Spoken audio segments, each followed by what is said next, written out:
Hey everyone, Anarch here. Today's video will continue the analysis that began in the first part of our video series called The State is Counter-Revolutionary.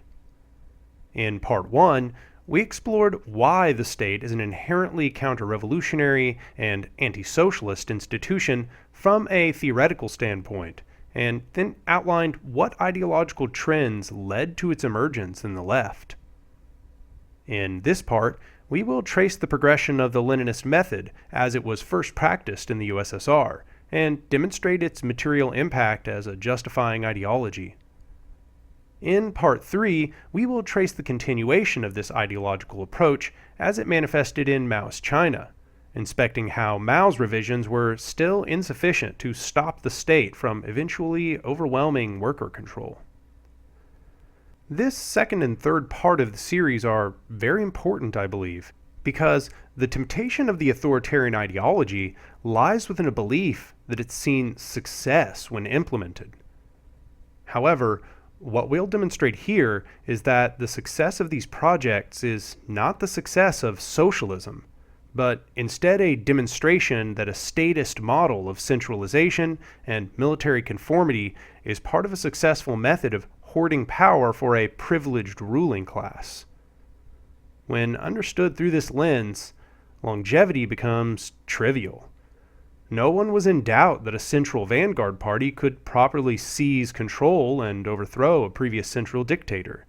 This is how every bourgeois revolution is carried out, after all. The conversation at hand is whether this method can bring about worker control of society. And as we shall see, it cannot. So, this is part 2 of The State is Counter-Revolutionary.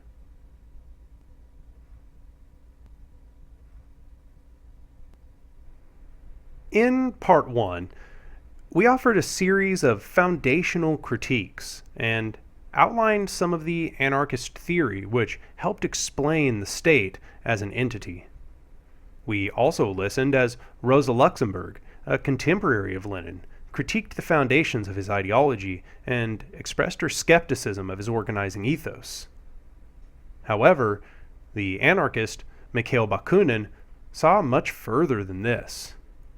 We have left his predictions for this video because I'd like for them to stay fresh in your mind as we proceed. Bakunin did not even have to read Lenin to know what kind of expediency was on its way. Indeed, he could see the embryonic justifications within Marx. For example, in 1869, nearly 50 years before the USSR even came into existence, he said, "The dictatorship of the proletariat. In reality, it would be for the proletariat a barrack regime where the standardized mass of men and women workers would wake, sleep, work, and live to the beat of a drum. For the clever and learned a privilege of governing, and for the mercenary-minded, attracted by the state bank, a vast field of lucrative jobbery." Then, later in 1873, the leaders of the Communist Party, namely Mr. Marx and his followers, will concentrate the reins of government in a strong hand. They will centralize all commercial, industrial, agricultural, and even scientific production, and then divide the masses into two armies, industrial and agricultural, under the direct command of state engineers, who will constitute a new privileged scientific and political class. How is it, given the evolution we discussed in Marx's ideology over the course of his life, that Bakunin was able to foresee this threat so clearly? Well, it's perhaps not because Bakunin accurately understood Marx, but instead because Marx had chosen a terminology which obscured his desires. It didn't matter if, after dissection and distinction, Marx wasn't an authoritarian. In speaking of dictatorships of the proletariat and workers' states, Marx had allowed the political language of the authoritarians to form his rhetoric. That later authoritarians might then transform that rhetoric into justification for their power is not shocking. This is, in fact, what has come to be called the linguistic turn in Russia. In this view, then, Bakunin's critiques are being levied against the risk of what Marx's ideology might become if appropriated by a centralized state.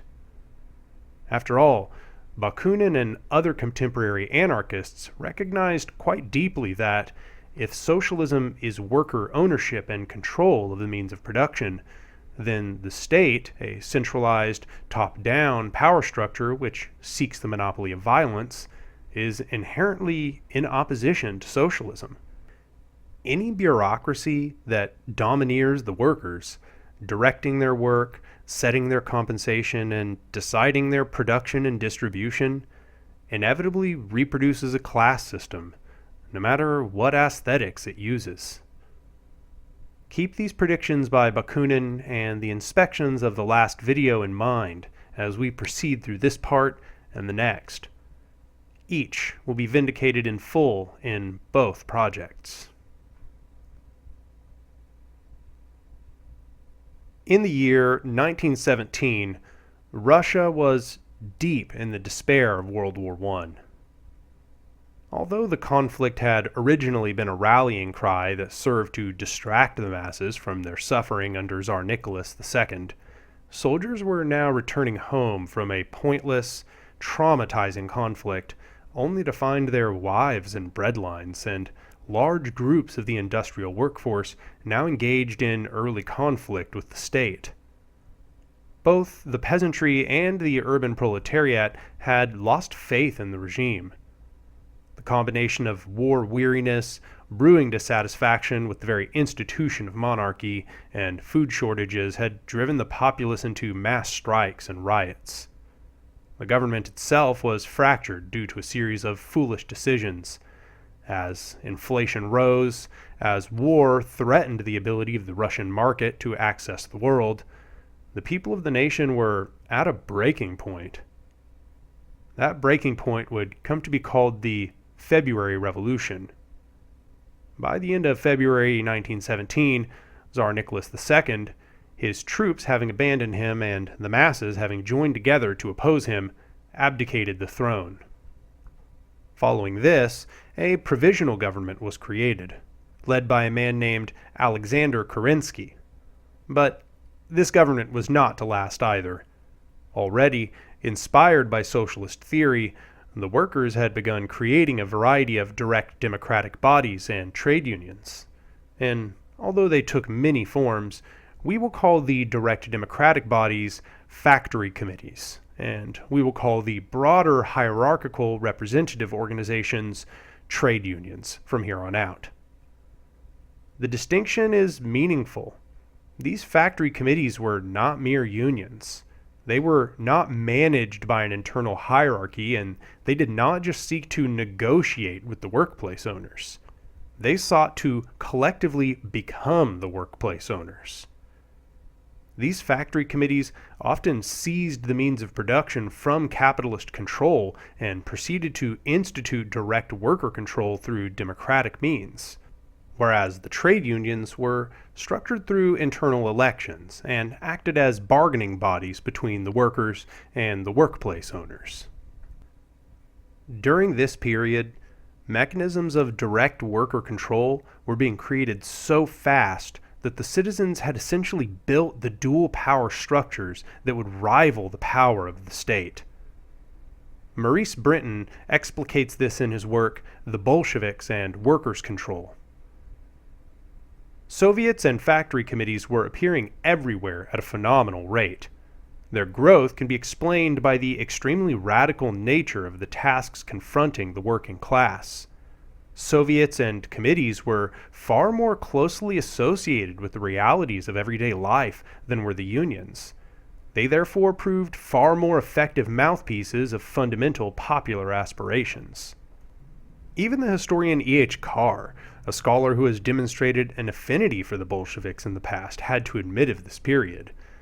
The spontaneous inclination of the workers to organize factory committees and to intervene in the management of the factories was inevitably encouraged by a revolution which led the workers to believe that the productive machinery of the country belonged to them and could be operated by them at their own discretion and to their own advantage. This is to say, throughout this period, the workers were not under the impression that the bodies they were creating were supposed to prefigure a vanguard rulership. They were, instead, intent upon directly configuring socialist property relations. Indeed, at the very first national meeting of the factory committees in 1917, this spirit of self-determination and bottom-up control was unmistakable in their statement that the factory committees themselves should emanate all instructions concerning internal factory organization, including hours of work, wages, hiring and firing, holidays, etc.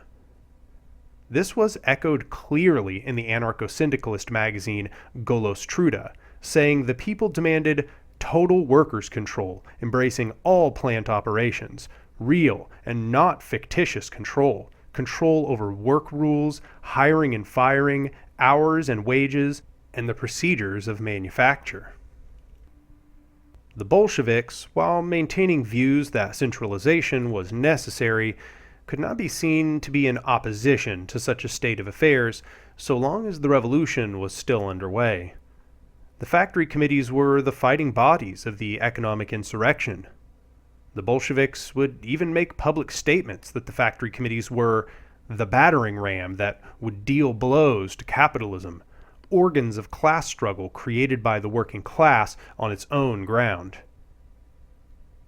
Under such conditions of mass worker agitation and direct control, the Bolsheviks swept into an electoral majority, and by October of that same year, the provisional government was overthrown in what is now called the October Revolution. Meanwhile, internal enemy forces, what came to be called the White Army, were beginning to form, and the Russian Civil War was brewing. So too were the foreshocks of the Bolshevik sabotage of worker control and the suppression of dissent rumbling at foot. Shortly after the revolution, at the Second All-Russian Congress of Soviets, a Bolshevik spokesman was already at work attempting to bring the workers into obedience to the party, saying, "New laws will be proclaimed within a few days dealing with the workers' problems. One of the most important will deal with workers' control of production and with the return of industry to normal conditions. Strikes and demonstrations are harmful in Petrograd. We ask you to put an end to all strikes on economic and political issues, to resume work, and to carry it out in a perfectly orderly manner. Every man to his place. The best way to support the Soviet government these days is to carry on with one's job." Indeed, the USSR existed for scarcely a single month before Lenin's draft decrees were issued. Dark foreshadowing of the ultimate dissolution of the factory committees, and thus any hope for Russian socialism. Although it could have been missed, given that Lenin's first decree solidified what the factory committees had already achieved through struggle prior to the October Revolution, a deadly poison was included within it, namely that the decisions of the elected delegates of the workers and employees were legally binding upon the owners of enterprises. However, they could be annulled by trade unions and congresses. Further, Lenin's decree declared that in all enterprises of state importance, all delegates from the factory committees were answerable to the state for the maintenance of the strictest order and discipline and for the protection of property. And what qualified as enterprises of importance to the state? All enterprises working for defense purposes or in any way connected with the production of articles necessary for the existence of the masses of the population. If these extremely broad requirements were met, any delegate appointed by the workers could be dismissed by the Bolsheviks, and thus management by the workers became utterly subverted to the state machinery. This may seem to have been something utilitarian given the possibility of reaction. However, it can be seen that it was carried out very consciously with the intention to dissolve worker control, and thus to sabotage the brief existence of socialist economic conditions in Russia. Lazovsky, a Bolshevik trade unionist, made very clear: the lower organs of control must confine their activities within the limits set by the instructions of the proposed All-Russian Council of Workers' Control. We must say it quite clearly and categorically so that the workers in various enterprises don't go away with the idea that the factories belong to them. But the factory committees did not intend to go down without a fight. Just after the revolution, they attempted to form their own national organization, meant to establish these directly democratic worker bodies as the rightful managers of the economy. Here too we see the precursor of a form of anti-socialism beginning. The Bolsheviks, for the first time, worked to pit the trade unions against the factory committees. The trade unions, more hierarchical and thus easier to co-opt, would become the preferred worker body for the Bolsheviks as time went on.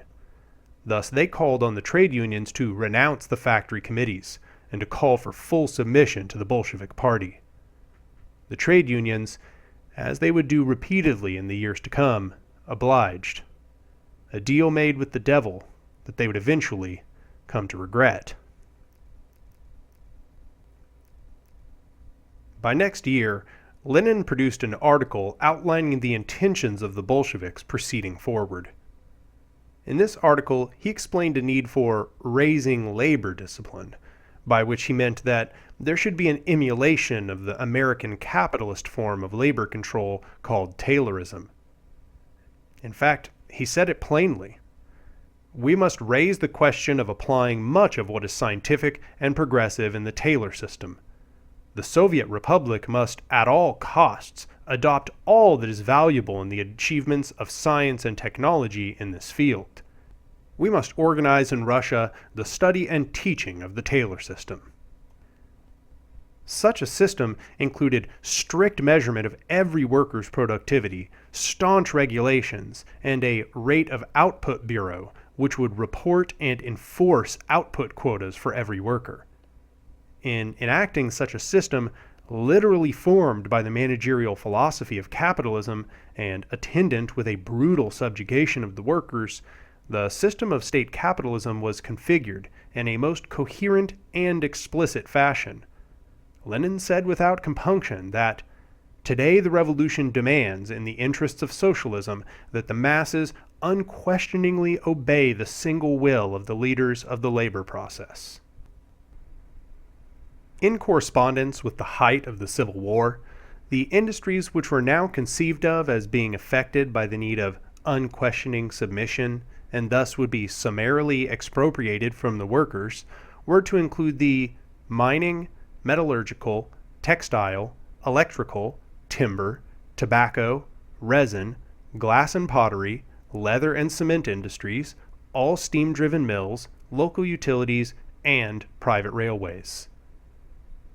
In this process, all industries were taken out of the hands of the workers, and now, within the course of barely a year, the workers were already turned into nothing more than military servants.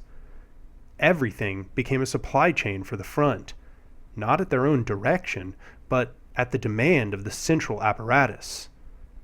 And although it might seem tempting, in light of the pressures of the war, to claim that this was needed in order to fight the White Army, Maurice Brenton points out that this period witnessed a considerable fall in production due to a complex variety of factors which have been well described elsewhere. The trouble was often blamed, however, by party spokesmen on the influence of heretical anarcho-syndicalist ideas. While it may be true that popular aspirations held similarities to anarcho-syndicalist ideas, the anarcho-syndicalists as a faction had little formal power left by this point. The Bolsheviks had crushed the power of the factory committees, and the anarchist press was being actively dismantled. The anarchist contingent of Russia was being forcefully driven into obscurity. The syndicalists, which had done much of the work organizing the factory committees which waged the Russian Revolution before 1917, now had to flee to groups like Workers' Opposition, the Socialist Revolutionaries, or choose to agitate as non-party workers, at constant risk of suppression by the Cheka. That the Bolshevik centralization and brutal crushing of worker control so quickly after the revolution may have led to a loss of enthusiasm among the masses of laborers, and that subjugation led to the drop in production, was an idea the state simply could not entertain. Instead, the workers and their desire for worker control had to be turned into a heresy. Every time that popular support for socialist policies arose, it would be called anarchist, syndicalist, or counter-revolutionary as an excuse to suppress it. But the socialism that the Russian workers fought to produce was one which afforded the workers the freedom to direct their labor, and they only tolerated its suspension temporarily. Such a proletarian consciousness, with its practical through line to syndicalist ideology, represented an existential threat to state monopoly, and thus had to be destroyed at all costs. On August 25th of 1918, at the first All-Russian Conference of Anarcho-Syndicalists, they would not mince words. The Bolshevik Party was betraying the working class with its suppression of workers' control in favor of such capitalist devices as one-man management, labor discipline, and the employment of bourgeois engineers and technicians. By forsaking the factory committees, the beloved child of the great workers' revolution, for those dead organizations, the trade unions, and by substituting decrees and red tape for industrial democracy, the Bolshevik leadership is creating a monster of state capitalism, a bureaucratic behemoth which it ludicrously calls socialism. Other anarchists were more measured in their assessment. Brinton paraphrases an article seen in the anarcho-syndicalist magazine Volny Golostruda, which was established after Golostruda was forcefully shut down by the Bolsheviks earlier that year. In this assessment, Lenin and his followers were not necessarily cold-blooded cynics who, with Machiavellian cunning, had mapped out the new class structure in advance to satisfy their personal lust for power. Quite possibly they were motivated by a genuine concern for human suffering. But the division of society into administrators and workers followed inexorably from the centralization of authority. It could not be otherwise. Once the functions of management and labor had become separated, the former assigned to a minority of experts and the latter to the untutored masses, all possibility of dignity or equality were destroyed. However, it didn't matter that they had taken this moderate tone. Volny Golostruda was shut down by the Cheka after 5 issues. Even some fellow anarchists called them anarcho-bureaucratic Judases for daring to question the Bolsheviks. But such condemnations would ring hollow. By autumn, the National Soviet was completely absorbed into the state. It had no more meetings, and the last direct mechanism of control for the factory committees was therefore dead. What remained for workers who wished to steer the ship of the Russian machine were the trade unions. But they were already a ghost of their former selves. Vast numbers of delegates that had been appointed by the workers had already been annulled by the Bolsheviks. Brinton recounts an event in which the Bolshevik politician Vyacheslav Molotov underwent an analysis of the composition of these delegates. Of 400 persons concerned, over 10% were former employers or employers' representatives, 9% technicians, 38% officials from various departments, including the central state, and the remaining 43% workers or representatives of workers' organizations, including trade unions. The management of production was predominantly in the hands of persons having no relation to the proletarian elements in industry. The delegate bodies had to be regarded as organs in no way corresponding to the proletarian dictatorship. Those who directed policy were employers' representatives, technicians, and specialists. It was indisputable that the Soviet bureaucrat of these early years was, as a rule, a former member of the bourgeois intelligentsia or official class, and brought with him many of the traditions of the old Russian bureaucracy. It was not only Molotov who discovered such a thing either. Brinton recounts other independent sources who verify the same facts. A Congress delegate, Churkin, claimed, for instance, that although in most regions there were institutions representing the trade union movement, these institutions were not elected or ratified in any way. Where elections had been conducted and individuals elected who were not suitable to the needs of the Central Council or local powers, the elections had been annulled very freely, and the individuals replaced by others more subservient to the administration. Another delegate, Perkin, spoke out against new regulations which required that representatives sent by workers' organizations to the Commissariat of Labor be ratified by the Commissariat. If at a union meeting we elect a person as a commissar, i.e., if the working class is allowed in a given case to express its will, one would think that this individual would be allowed to represent our interests in the commissariat, would be our commissar. But no. In spite of the fact that we've expressed our will, the will of the working class, it is still necessary for the commissar we have elected to be confirmed by the authorities. The proletariat is allowed the right to make a fool of itself. Such an arrangement, as has been laid out here, has no similarity to socialism.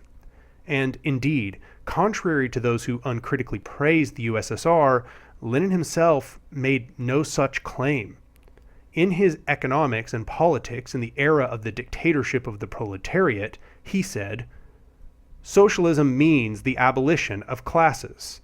The dictatorship of the proletariat has done all it could to abolish classes, but classes cannot be abolished at one stroke, and classes still remain and will remain in the era of the dictatorship of the proletariat. The dictatorship will become unnecessary when classes disappear. Without the dictatorship of the proletariat, they will not disappear." Yet, even this admission was an act of bare propaganda. What Lenin and the Bolsheviks had transfigured here bore no resemblance to Marx's dictatorship of the proletariat, as we spoke about in Part 1. Instead, what we can see is that Bakunin's most dire concerns had come to be realized. The USSR was now, for the proletariat, a barrack regime where the standardized mass of men and women workers would wake, sleep, work, and live to the beat of a drum. The red flags, the fawning praise for Marxist theory, and all other considerations were mere aesthetics. Worker control had become a propagandistic figment, a promise not only unfulfilled but actively betrayed by Bolshevik power. Lenin's later statement that the syndicalist deviation leads to the fall of the dictatorship of the proletariat can really be interpreted as the demands of the workers to control the means of production requires the dissolution of the state. A fact that it is unfortunate a more sizable majority of the populace did not recognize. Malatesta, watching from afar in Spain, could also see what was taking place in 1919 when he said, "What we have is the dictatorship of one party, or rather of one party's leaders.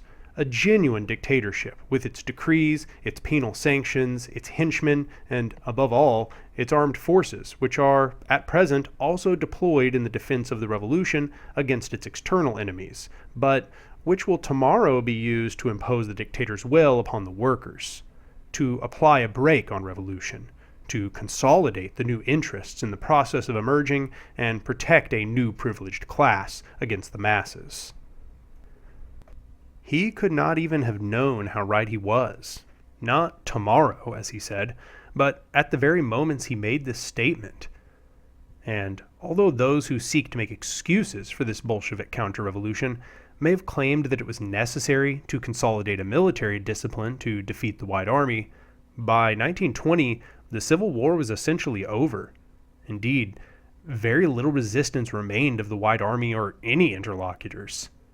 Yet, as Brinton recounts, At the gathering of the Bolshevik faction, Lenin and Trotsky together urge acceptance of the militarization of labor.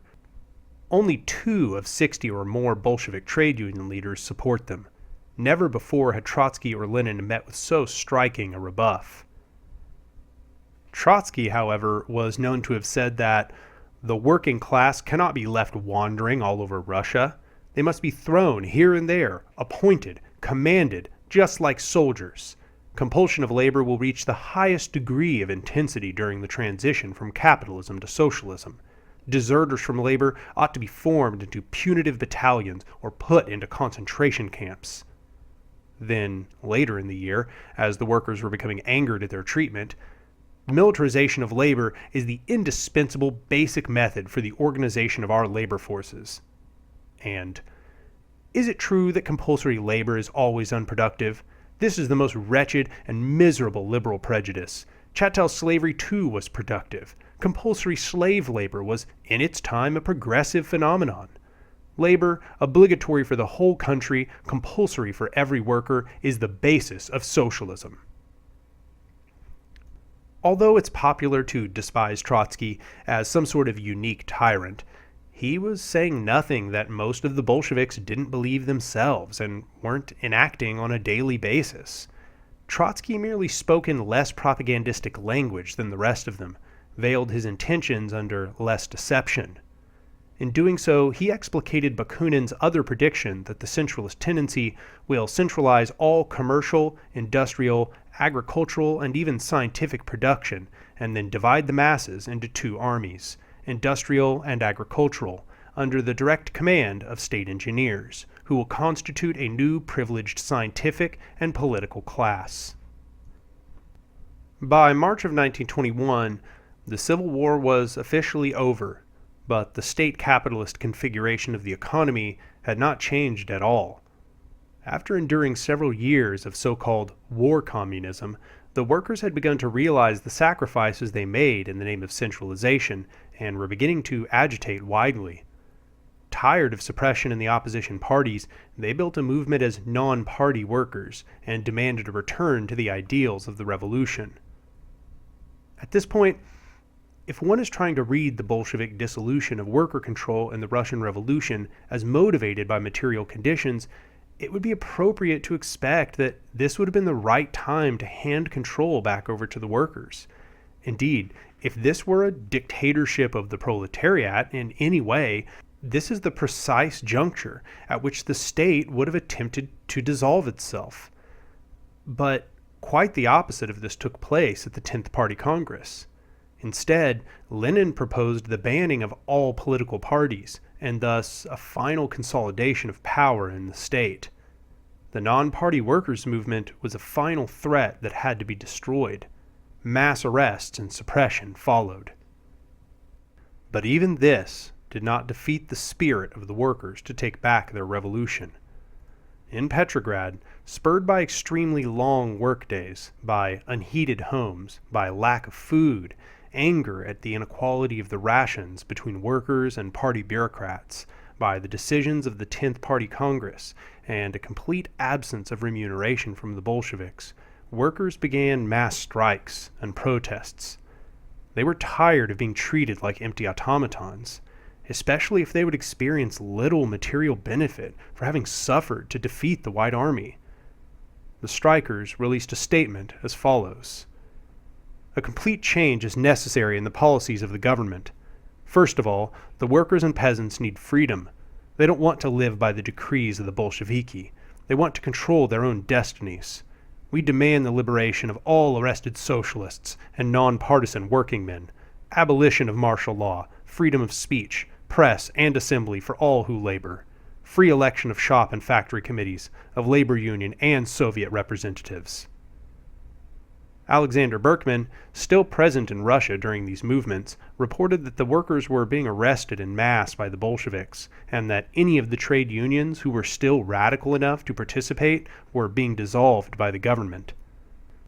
Meanwhile, at Kronstadt, a key naval base, tensions were rising. These Kronstadt sailors were not some fringe contingent. In fact, they had been implemental in the success of the Bolsheviks during the early days of the revolution, called the pride and glory of the Russian Revolution by Trotsky himself. But after they sent a delegation to survey what was taking place with the striking workers, and seeing how the state was doing everything it could to dismantle the revolt, they issued a statement outlining their demands in solidarity with the strikers. Berkman recounted the mood as follows. Great nervous tension in the city. The strikes continue. Labor disorders have again taken place in Moscow. A wave of discontent is sweeping the country. Peasant uprisings are reported from Tambov, Siberia, the Ukraina, and Caucasus. The country is on the verge of desperation. It was confidently hoped that, with the end of civil war, the communists would mitigate the severe military regime. The government had announced its intention of economic reconstruction, and the people were eager to cooperate. They looked forward to the lightening of the heavy burdens, the abolition of wartime restrictions, and the introduction of elemental liberties. The fronts are liquidated, but the old policies continue, and labor militarization is paralyzing industrial revival. It is openly charged that the Communist Party is more interested in entrenching its political power than in saving the revolution. An official manifesto appeared today. It is signed by Lenin and Trotsky and declares Kronstadt guilty of mutiny. The demand of the sailors for free Soviets is denounced as a counter-revolutionary conspiracy against the proletarian republic. Members of the Communist Party are ordered into the mills and factories to rally the workers to the support of the government against the traitors. Kronstadt is to be suppressed. Correspondence shows that Kronstadt sent word that we want no bloodshed. Not a single communist has been harmed by us. The Bolsheviks did not care, however. Such an affront had filled their eyes with blood. Trotsky released a statement that said, "The workers have come out with dangerous slogans. They have made a fetish of democratic principles. They have placed the workers' right to elect representatives above the party, as if the party were not entitled to assert its dictatorship, even if that dictatorship temporarily clashed with the passing mood of the workers' democracy." Berkman, again on March 7th. Distant rumbling reaches my ears as across the Nevsky. It sounds again, stronger and nearer, as if rolling toward me. All at once I realize that artillery is being fired. It is 6 p.m. Kronstadt has been attacked. And then, days of anguish and cannonading. My heart is numb with despair. Something has died within me. The people on the streets look bowed with grief, bewildered. No one trusts himself to speak. The thunder of heavy guns rends the air. 10 days later, he writes in his diary, Kronstadt has fallen today. Thousands of sailors and workers lie dead in its streets. Summary execution of prisoners and hostages continues. Berkman notes on March 18th the irony that the victors are celebrating the anniversary of the Commune of 1871. Trotsky and Zinoviev denounce Thiers and Galifet for the slaughter of the Paris rebels.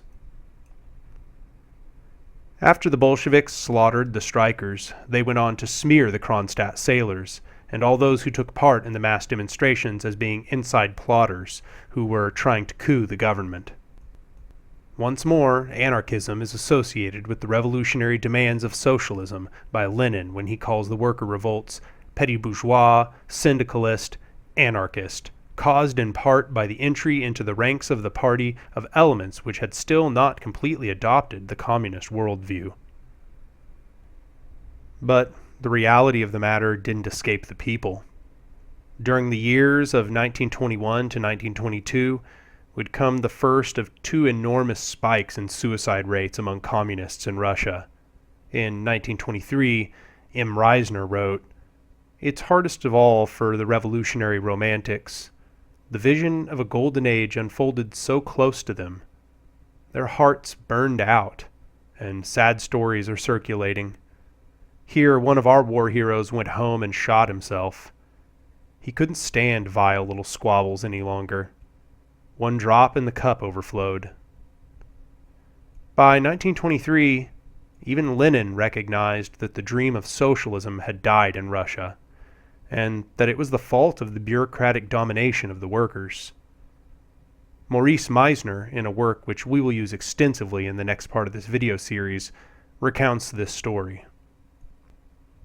Less than 5 years after the Russian Revolution, Lenin pondered why the new Soviet order had quickly become so bureaucratic and oppressive. On his deathbed, he somberly concluded that he had witnessed the resurrection of the old czarist bureaucracy to which the Bolsheviks had given only a Soviet veneer. Lenin's worst fears were soon realized with the massive bureaucratization of the Soviet state and society during the Stalinist era, and the unleashing of what Isaac Deutscher called an almost permanent orgy of bureaucratic violence. In these same deathbed reflections, Lenin said he was guilty before the workers of Russia for having not warned them about the ruthless concentration of power sooner. Of course, it would not have mattered if he had told them or not.